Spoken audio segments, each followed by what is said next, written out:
வணக்கம். மாரியப்பன் வானிலை அறிக்கை 2025 நவம்பர் மாதம் 11ஆம் தேதி செவ்வாய்க்கிழமை. வானிலை அறிக்கை. வானிலை அமைப்பு: தென்கிழக்கு அரபிக்கடல் முதல் குமரி கடல் மன்னார் வளைகுடாவை இணைக்கும் விதமாக வளிமண்டல சுழற்சி நிலை கொண்டு இந்த நிகழ்வு சற்று கிழக்கே நகர்ந்து படிப்படியாக செயலிழக்க வாய்ப்புள்ளது. அதே வேளையில் வங்கக்கடலில் தென்மேற்கு வங்கக்கடல் முதல் மத்திய வங்கக்கடல் வரை ஒரு நீண்ட சுழற்சியாக காற்று சுழற்சி நிலை கொண்டுள்ளது. இந்த நிகழ்வு வரும் நாட்கள் தெற்கே முன்னேறி வந்து இலங்கைக்கு தெற்கு பகுதி வந்து மேலும் ஒரு நிகழ்வோடு ஒன்று இணைந்து காற்றழுத்த தாழ்வு பகுதியாக தீவிரமடைந்து இந்த நிகழ்வு நவம்பர் 17ஆம் தேதி இலங்கைக்கு தெற்கு பகுதி வழியாக செயலிழந்து ஒரு காற்று சுழற்சியாகவோ அல்லது வளிமண்டல சுழற்சியாகவோ நவம்பர் 19, 20, 21 தேதிகளில் குமரிக்கடல் வழியாக அரபிக்கடலை நோக்கி பயணிக்க வாய்ப்பது. இதன் காரணமாக வருகிற நாட்களில் படிப்படியாக தமிழகத்தில் மழைப்பொழிவு அதிகரிக்கும் என்றும் எதிர்பார்க்கப்படுகிறது. அதே வழியில் தமிழக நிலப்பரப்பிலும் வளிமண்டல சுழற்சி நிலை கொண்டது. இந்த நிகழ்வு அரபிக்கடலை நோக்கி பயணிக்க வாய்ப்புள்ளது.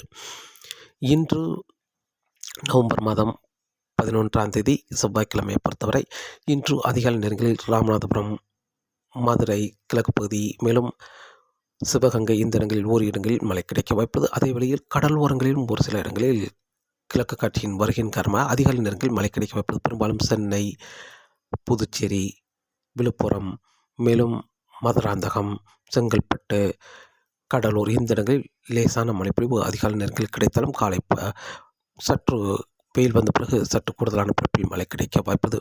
இன்று தமிழகத்தில் ஒரு பரவலான மழைப்பொழிவு என்பது பெரும்பாலும் தென் மாவட்டங்கள், மேலும் டெல்டா மாவட்டங்கள், கடல் ஓரங்களில் மட்டுமே இன்று பரவலான மழைப்பொழிவாக கிடைக்க வாய்ப்பது. தென் மாவட்டங்களுக்கு கனமழையாக கிடைக்க வாய்ப்பது. இன்று கன்னியாகுமரி, திருநெல்வேலி, தென்காசி இந்த மாவட்டங்களுக்கு கனமழையாக கிடைக்க வாய்ப்பது. அதே வேளையில் தூத்துக்குடி, விருதுநகர், மதுரை, ராமநாதபுரம் இந்த இடங்களுக்கெல்லாம் மிதமான முதல் சற்று கனமழையாக கிடைக்க வாய்ப்புள்ளது. மேலும் தேனி, திண்டுக்கல் இந்த இடங்களுக்கும் இன்று மிதமான முதல் சற்று கனமழையாக கிடைக்க வாய்ப்புள்ளது. அதே வேளையில் சென்னை, திருவள்ளூர், காஞ்சிபுரம், செங்கல்பட்டு, விழுப்புரம் இந்த இடங்களுக்கெல்லாம் லேசான முதல் மிதமான மழையாகவும் ஓரிரு இடங்கள் மிதமான முதல் சற்று கனமழையாகவும் கிடைக்க வாய்ப்புள்ளது. அதே வேளையில் கும்பகோணம், நெய்வேலி, புதுச்சேரி, கடலூர், திருவண்ணாமலை, தஞ்சாவூர், நாகப்பட்டினம், திருவாரூர், வேதாரண்யம், முத்துப்பேட்டை இந்த இடங்களுக்கெல்லாம் லேசான முதல் மிதமான மழையாக கிடைக்க வாய்ப்புள்ளது. இன்று கடல் ஓரங்களில் அதனை பற்றியுள்ள உள் மாவட்டங்களுக்கும் லேசான மிதமான மழை ஏதாவது ஒரு இரு பகுதியில் மிதமான முதல் சற்று கனமழையாகவும் கிடைக்க வாய்ப்புள்ளது. அதே வெளியில் கோயம்புத்தூர், தெற்கு பகுதி, கிழக்கு பகுதி ஓரிரு இடங்களில் லேசான மிதமான மழை கிடைக்க வாய்ப்புள்ளது. நீலகிரிக்கும் லேசான மிதமான மழை, மேலும் தேனி, வால்பாறை இந்த இடங்களுக்கெல்லாம் மிதமான முதல் சற்று கனமழையாக கிடைக்க வாய்ப்புள்ளது. அதேபோல திருச்சி, அரியலூர், பெரம்பலூர் இந்த இடங்களுக்கெல்லாம் லேசான மிதமான மழையாக கிடைக்க வாய்ப்புள்ளது. மேலும் சேலம், தருமபுரி, கிருஷ்ணகிரி, திருப்பத்தூர், வேலூர் இந்த இடங்களை பொறுத்தவரை ஓரிரு இடங்களில் லேசான மழைப்பொழிவு கிடைக்க வாய்ப்புள்ளது. இன்று கடல் ஓரங்கள், அதனொட்டியுள்ள உள் மாவட்டங்கள், மேலும் திருச்சிக்கு தெற்குள்ள மாவட்டங்கள், புதுக்கோட்டை, சிவகங்கை இந்த இடங்களுக்கெல்லாம் மிதமான முதல் சற்று கனமழையாக கிடைக்க வாய்ப்பது. இன்று திருச்சிக்கு தெற்குள்ள மாவட்டங்களுக்கு பரவலாகவும், மேற்கு தொடர்ச்சி மழை பெரும்பாலும் கோயம்புத்தூருக்கு தெற்கு பகுதி சற்று கூடுதலான பரப்பிலும், கோயம்புத்தூர் அதற்கு கிழக்குள்ள மாவட்டங்கள் திருப்பூர், ஈரோடு இந்த இடங்களுக்கெல்லாம் ஓரிரு இடங்களிலும் மழை குறைவான பரப்பிலே மழை கிடைக்க வாய்ப்புள்ளது.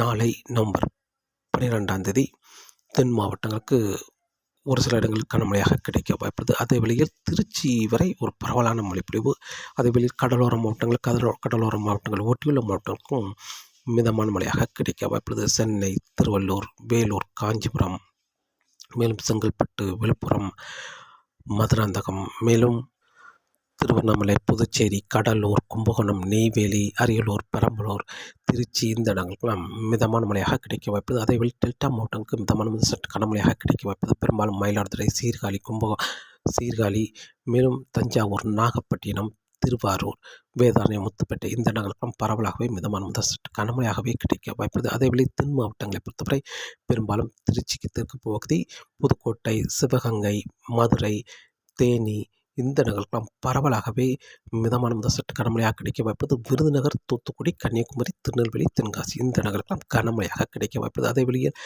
மேற்கு தொடர்ச்சி மலை, கோயம்புத்தூர், திருப்பூர், ஈரோடு, சேலம், நீலகிரி இந்த இடங்களுக்கும் மிதமான மழையாக கிடைக்க வாய்ப்புள்ளது. தருமபுரி, கிருஷ்ணகிரி இந்த இடங்களுக்கும் மிதமான மழையாக கிடைக்க வாய்ப்புள்ளது. நாளை நவம்பர் 12ஆம் தேதி. நவம்பர் 13ஆம் தேதி தமிழகத்தில் அனைத்து மாவட்டங்களுக்குமே லேசான மிதமான மழையாக கிடைக்க வாய்ப்புள்ளது. மேற்கு தொடர்ச்சி மலை ஒட்டியுள்ள மாவட்டங்களுக்கு கனமழையாக கிடைக்க வாய்ப்புள்ளது. பெரும்பாலும் கன்னியாகுமரி, திருநெல்வேலி, தென்காசி, தூத்துக்குடி, மேலும் தேனி, நீலகிரி, கோயம்புத்தூர் இந்த இடங்களுக்கு நவம்பர் 13ஆம் தேதி கனமழையாக கிடைக்க வாய்ப்புள்ளது. மற்ற மாவட்டங்களுக்கு அனைத்து மாவட்டங்களுக்கும் மழை கிடைத்தால் லேசான மிதமான மழை முதல் சற்று கனமழையாக கிடைக்க வாய்ப்புள்ளது. நவம்பர் 14ஆம் தேதியும் தமிழகத்தில் பரவலான மழை பொழிவாக கிடைக்க வாய்ப்புள்ளது. நவம்பர் 15ஆம் தேதி மேற்கு தொடர்ச்சி மலைகளில் மட்டுமே மழை இருக்கும். அதே வேளையில் இப்போது அந்தமான் கடற்பகுதியில் நிலை கொண்டிருக்கும் காற்று சுழற்சி இலங்கைக்கு தெற்கு பகுதியில் நிலை கொண்டு சற்று மேற்கே முன்னேறி வரும். இதன் காரணமாக நவம்பர் 16ஆம் தேதி கடல் ஓரங்களில் மட்டுமே மழை கிடைக்க வாய்ப்புள்ளது. நவம்பர் 17ஆம் தேதி தமிழகத்தில் அதிகாலை நேரங்கள் கடலோரங்கள், மேலும் வெயில் வந்த பிறகு உள் மாவட்டங்கள், மாலைக்குள் அனைத்து மாவட்டங்களுக்கும் மழை கிடைக்க வாய்ப்புள்ளது. எப்போது உங்களுக்கு மழை கிடைக்கிறதோ அதிலிருந்து விட்டு விட்டு மழை கிடைக்க வாய்ப்புள்ளது. காலை நேரங்களில் மட்டுமே மழை ஓய்ந்திருக்கும். மீண்டும் காலை 10 மணிக்கெல்லாம் மழை தொடங்கிடும். நவம்பர் 18ஆம் தேதி விட்டு விட்டு மழை இருந்து கொண்டே இருக்கும். மாலை நேரங்களில் மழை தீவிரமாக இருக்கும். ஒவ்வொரு நாளும் ஒவ்வொரு பகுதியில் கனமழை, மிக கனமழை கொடுக்கும் அளவுக்கு மழைப்பொழிவு தீவிரமடையும். நிகழ்வு இலங்கைக்கு தெற்கு பகுதியில் இருக்கும். இந்த நிகழ்வு மெல்ல மேற்கு நோக்கி பயணிக்கும். நவம்பர் 19ஆம் தேதியும் தமிழகத்தில் அனைத்து மாவட்டங்களுக்குமே ஒரு பரவலான மழைப்பொழிவாக கிடைக்க வாய்ப்புள்ளது. காலை 10-11 மணிக்கெல்லாம் மழை தொடங்கிவிடும்.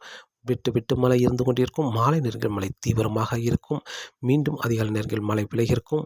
கடல் ஓரங்களில் மழை கொடுத்து கொண்டிருக்கும். மீண்டும் காலை 10 மணிக்கு உள் மாவட்டங்கள், மேற்கு தொடர்ச்சி மலை மாவட்டங்கள், தென் மாவட்டங்கள், கோயம்புத்தூர் சுற்றியுள்ள மாவட்டங்கள், அதே வேளையில் தருமபுரி, கிருஷ்ணகிரி, ஈரோடு, சேலம் இந்த மாவட்டங்களுக்கெல்லாம் வரும் நாட்கள் இப்போது மழை கிடைப்பதை விட வரும் நாட்கள் நவம்பர் 17ஆம் தேதி உங்களுக்கெல்லாம் ஒரு நல்ல மழைப்பொழிவாக கிடைக்க வாய்ப்புள்ளது.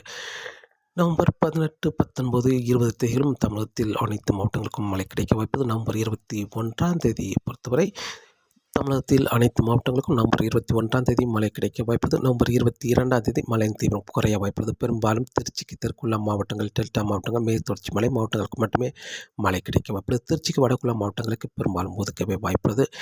நவம்பர் 23ஆம் தேதி தமிழகத்தில் பெரிய அளவில் மழை கிடைக்க வாய்ப்பில்லை. அதே வேளையில் நவம்பர் 19ஆம் தேதி 18ஆம் தேதி தென்சீனக்கடலிலிருந்து ஒரு தாழ்வு நிலை வர இருக்கிறது. அந்த நிகழ்வு வேகமாக தீவிரமடைந்து எவ்வளவு வேகமாக தீவிரமடைகிறது அவ்வளவு வேகமாகவும் மேற்கே முன்னேறி வரும். இந்த நிகழ்வு காற்றழுத்த தாழ்வு பகுதி, ஆழ்ந்த காற்றழுத்த தாழ்வு பகுதி, தாழ்வு மண்டலம், ஆழ்ந்த காற்றழுத்த தாழ்வு மண்டலம் வரை தீவிரமடைந்து புயலாக வலுப்பெற்று இந்த நிகழ்வு தமிழகம் ஊடாக கரை கடந்து மேற்கு நோக்கி பயணிக்க வாய்ப்புள்ளது. ஆனால் இந்த புயல் எந்த வழித்தடத்தில் கரை கடக்கும் என்று வரும் நாட்கள் அறிவிக்கலாம். ஆனால் இன்னும் அந்த நிகழ்வு இன்னும் வங்கக்கடலுக்கே வரவில்லை. இந்த நிகழ்வு வங்கக்கடல் வந்த பிறகு வலுவடைந்த பிறகு புயலாக வலுப்பெற்ற பிறகு வழித்தடத்தை அறிவிக்கலாம். அதே வேளையில் இந்த நிகழ்வு வேகமாக முன்னேறி வரும் என்பது நவம்பர் 23ஆம் தேதி அல்லது 24ஆம் தேதி மழை கொடுக்கும். இந்த நிகழ்வு தமிழகத்தில் ஒரு நல்ல மழைப்பொழிவை கொடுக்கும் என்றும் எதிர்பார்க்கப்படுகிறது. வரும் நாட்கள் இப்போதைக்கு மழையின் தீவிரம் சற்று குறைந்திருந்தாலும் படிப்படியாக மழை அதிகரிக்க வைப்பது நவம்பர் 17ஆம் தேதியிலிருந்து தமிழகத்தில் அனைத்து மாவட்டங்களுக்கும் மழை கிடைக்க வாய்ப்பது. எந்த இடமும் ஒதுக்க வாய்ப்பில்லை. குறைவான மழை கிடைக்கும் இடத்தில் கூட நல்ல மழைப்பொழிவாக கிடைக்கும். அதாவது திருச்சிக்கு வடக்குள்ள மாவட்டங்கள், கோயம்புத்தூர் சுற்றியுள்ள மாவட்டங்கள், கர்நாடகையில் உள்ள மாவட்டங்களுக்கு ஒரு நல்ல மழைப்பொழிவாக நவம்பர் 17ஆம் தேதியிலிருந்து அமையும் என்றும் எதிர்பார்க்கப்படுகிறது. தொடர்ந்து வானிலை அறிக்கையோடு இணைந்திருங்கள். மீண்டும் சந்திப்போம். நன்றி, வணக்கம்.